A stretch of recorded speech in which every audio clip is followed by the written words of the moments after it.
So you're wondering how the market's doing? Let me tell you how the market's doing. It's going rough.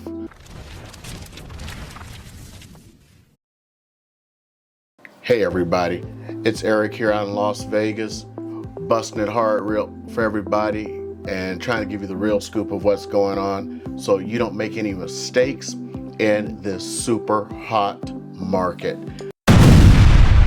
I can't lie, right now for buyers, it's as tough as it is can be. I've never seen anything like this. I don't know if it was this bad back in the like 06, 07 era when things were going crazy. Right now, it is going crazy. I haven't seen a house yet that was worth its salt, that was not selling for over its asking price with multiple offers. Everything is disappearing within 2 days as of this moment. This is absolutely bonkers, nuts. I don't even know what to say about it. And I'm outright uncomfortable about what's going on. I've said this over and over again. So on the buy side, it is not a good thing. And I don't even know what to advise people right now. Do you stay out of the market? Do you fight for what you got now? From what I'm seeing, it's not going to get any better. No! I just wanted to point a few things out for both the sellers and the buyers about what's going on in the market. And what drove today's video, like I said, I keep making plans to make another type of video, and then something happens and it's like, I got to put the word out there. I got to tell everybody what's going on out in the streets, okay? So I call this the tale of two homes. So I'm with my buyer and we're actually looking at a home and we're planning to put an offer on it, but right now it can't be seen. So no, we're getting ready to see it hopefully tomorrow. Now I accidentally put into the MLS the wrong house because I fat fingered a number. So I'm like, oh, it shows can be seen. Let's go see it in the morning. And then I look closer at it. It's like, I mean, everything about the house was the exact same front floor plan. There was nothing different between these two houses. Then I noticed something. Oh, there was a difference.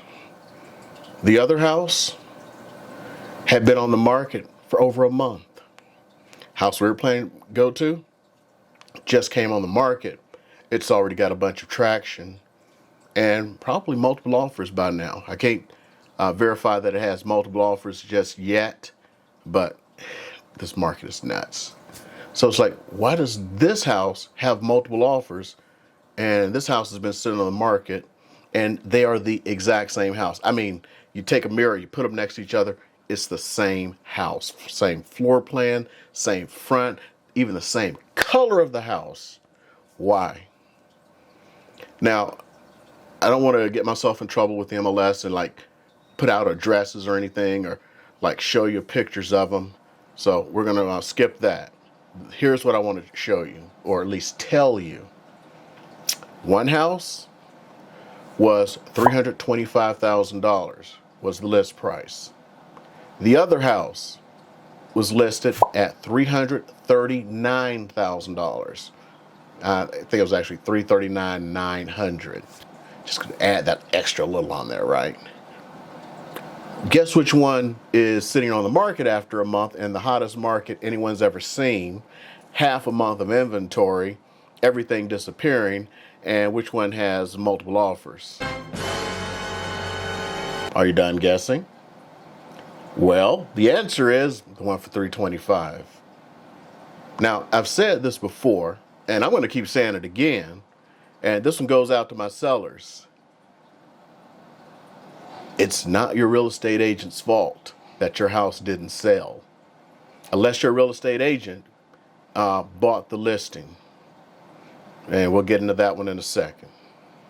If you said, I want this amount without going through what the numbers say, you're killing yourself, okay?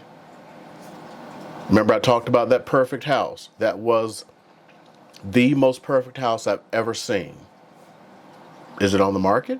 No, they took it off because no one would pay their price.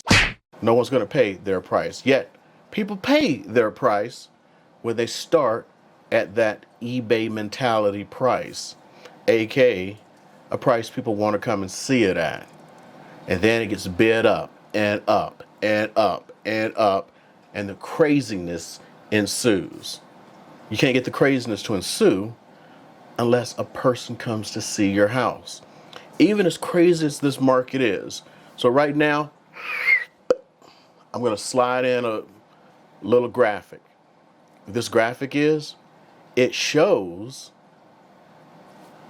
how many people are going to come see your house based on price and perceived value. You saw that? The higher you price your house, the fewer people come to see it. So I was talking to a colleague the other day, and he was talking about a listing he had, and the seller wanted to price it a little high, and he was like really worried. They still got offers on it. 7 offers in 3 days. And he was like, wow, I'm so surprised. I got my 7 offers in 3 days. I'm happy. My client's happy. And then I went like, okay, that's cool. What if you had 27 offers in 3 days? Most of these houses don't last 3 days. You went 3 days to get 7 offers. The best houses are getting 10, 15 offers in the first day. Wow! So he didn't overprice it. He put it at the higher end of the spectrum. What if it was at the perfect point in the spectrum? How much money would they have made? How much more money would they have made if there were 27 people? Because trust me, I've seen this over and over again. The more offers, the more desperate people get, and the more they want it. People have a desire to want. So when you overprice your stuff, less people want it. So there is less velocity there for your house to sell. It's not that counterintuitive. Close your eyes and think for just a second. Do you go to the overpriced gas station, or do you go to the one that costs less that's the same quality? There's this old adage and the story that's kind of told when people overprice their houses and they go to their real estate agent and they go, you need to advertise my house more. So the story's like, okay, so you're driving down the street, or in this case, you're always talking about the freeway. So you're driving down the freeway, you're traveling cross country. You look down, about a quarter of a tank, you know you need gas. You see the sign in front of you that says gas ahead. So you start to get ready to get off the exit, and you see a plane flying over, and it's got a banner behind it that says XYZ gas. Oh my goodness, there's gas up there. And then as you get off, there's a guy in a gorilla costume spinning a sign. Wow, going to XYZ gas. Whoa, you get there and there's spotlights all over the place. XYZ gas. Wow. And XYZ gas is $3.15 a gallon. And across the street is ABC gas, and it's a $2.95 a gallon. Which one do you stop at? You stop at ABC gas. Everyone does. But wait a minute. All that advertising. Yeah, you advertised, people came, and then they went to your competitor. That's an old trick in real estate. I don't know how well it's working right now because things are going too fast. But one of the things you'll do is when you're trying to convince someone to purchase a certain house as a real estate agent, you take them to an overpriced house to see how much of a bargain they're getting. So a good script that real estate agents used to use, prior to the current craziness is, do you want to sell your house or do you want to sell your neighbor's house? Well, there are people still selling their neighbor's houses because they're going, I'm going to get my price. Well, they ain't getting their price. So getting back to talking about those real estate agents and buying the listing, sometimes people want to interview all these real estate agents, and then they're always going like, what are you going to do for me kind of thing. They go, the first thing a real estate agent wants to throw out is, I can get more money for your house. See, I can get $375. And then the next guy's like, the old let's make a deal kind of thing. I can do it for $385. I can do it for $400. I got a special system. There ain't no special systems. They ain't doing nothing but trying to what's known as buy the listing, aka they give you the highest price, make you feel all good. When your house doesn't sell, they come back and they go, "Oh, I guess the market's not responding." So those of you who may be looking and heard that line, the market's not responding. Yeah, that's what's going on. They were buying the listing by giving the highest price. It's kind of like I've talked about on the buyer side, where, prior to the current craziness, the house is worth 375 and you make a $400,000 offer and they're going like, whoa, $400,000. And then the appraisal comes back at 375. And they're like, "Were you going to cover the difference, right?" Well, I don't have $25,000. I mean, there's actually a name for it in real estate. It's called like the Uncle Charlie. I'm trying to tell you guys what the truth is. Now, right now, people are covering some of it.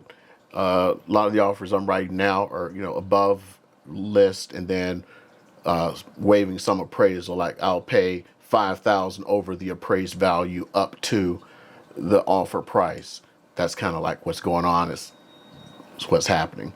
So people who have the money are getting houses right now. When people go like, "Well, isn't this a housing bubble?" No. You see, the last housing bubble that we had, which was the greatest housing bubble we've ever had, the difference was there were strippers who owned 7 properties. People who had no jobs who owned a bunch of properties. There was a guy, I remember a thing about IRS went after this one guy for mortgage fraud. IRS, why? And it was literally some board agent saw a special on this guy. The guy was an ultra runner and he was flipping houses and he had no other means of income. So they went after this guy. But this was during the last housing panic. Well, he had no means of income. People now, if you got to come up with $10, $15, $30,000 out your pocket, which people are. I mentioned this in another video. I know an agent in another part of the country. I'll say it outright. It was Ohio. Average price in their market was like 120. 120. They're starting to see offers of 30,000 over, waiving appraisal. So with that, you see where the market's going. These are people who have cash in their hands. This isn't fake money. So you don't have a crash after cash in hand. It's just going to keep going up. Hopefully not like California or New York City or crazy places like that. So keep that in mind. Also, be realistic when you're out there as a buyer looking for houses. I had a lady I spoke to this week. They were moving here. Actually, they're already here. They sold their house in another market, so I'm not going to mention the market. But the market is a mirror match to Las Vegas. So some cities have mirror match markets where everything just moves in lockstep. So if this size house sells for this price in Vegas, it's sold for that price in that market. That's the market she came from. Sold her house there, came here. So we're going over her housing needs. And as we're going over them, she says, I want to keep my price under XYZ. Okay. And I would keep going. And you do realize that we are a mirror match in prices for where you came from. But she just kept talking, not listening to me. And she was keep putting stuff in and talking about prices. And it's like, you do realize that we are a mirror match to the place you just came from, that you just sold your house in. And she keeps talking and she keeps talking. So as I look through stuff and I go through the MLS to try to show her what's actually out there, she would say like, "Oh, that house is too small. Oh, no, I cannot have a 2-story. I need a 1-story." Well, 1-stories cost more than 2 stories. Well, why is that? And I explain why. Because it's more expensive to build out than it is to build up. 1-stories are more desirable, which, supply and demand, which causes a higher price for them. Blah, blah, blah. Then it's, okay, these houses are too small. I need it to be at least this size. So we keep going through it. And then it's like, oh, it's returning nothing. Nothing is that price. Well, okay, so we start going up and up in price until we find a house that meets her square footage, her requirements, single story. And then we find it, which was over 100,000 more than she wanted to pay for the things that she wanted. And then she goes, I've heard about the Summerlin place and I really want to be in Summerlin. And I went like, okay. So I put in Summerlin. It's like, oh, nothing's showing up. Let's raise the price. Let's raise the price. And I got to about $500,000. Then it's like, oh, there are two places available under 500,000 that kind of meet your criteria. So these are the things that you need to keep in mind when you're out there shopping, because the market is still crazy. So anyway, go ahead and hit those videos over there that I got for you. So I'm out here telling you the truth in the streets, what's going on right now, right here in Las Vegas 2021. See y'all. Peace. Subscribe.